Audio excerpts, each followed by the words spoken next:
Hey everybody, Daily Stoic time, 22nd of December. Let's just mute that, shall we? So, 22nd. From Seneca, Moral Letters. For it's disgraceful for an old person, or one in sight of old age, to have only the knowledge carried in their notebooks. Zeno said this, what do you say? Cleanthus said that, what do you say?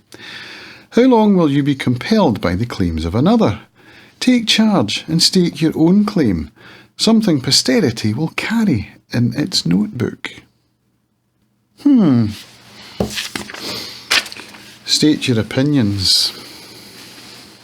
Have opinions. Formulate them.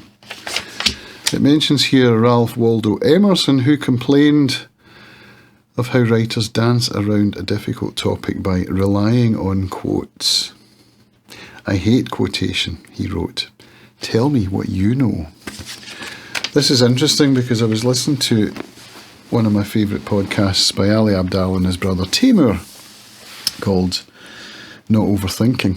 And in it they discussed, in relation to Ali Abdaal's new book on productivity, which is coming out, the idea that social science now relies on studies claim, and that you're not able to state an opinion without citing sources or data, etc.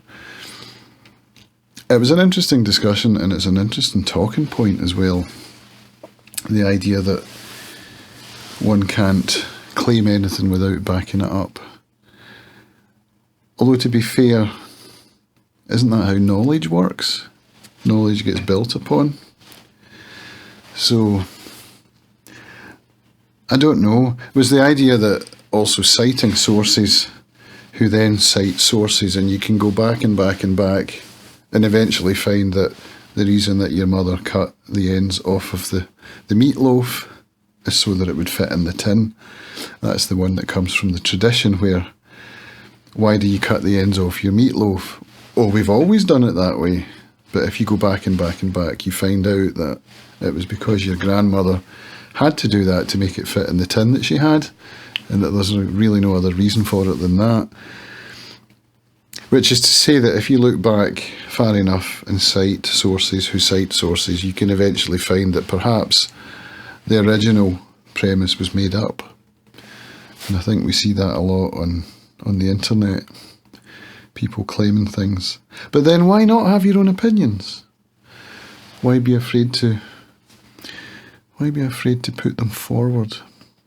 For me, the fear comes in low self-esteem, which makes me feel as though my opinions aren't valid and that perhaps I shouldn't even have opinions. I mean, I thought that way for a long time about politics.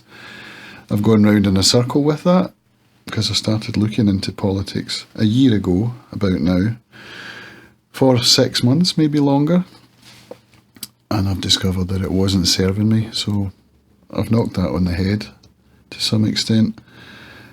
But I have taken inside internally what I learned from that experience, and it has kind of formulated a bit inside me into a worldview. Not quite sure where else to go with this, so I'll leave it there. If you've got any comments on this, I'd be interested to hear them, so down below. Thanks for watching. See you tomorrow.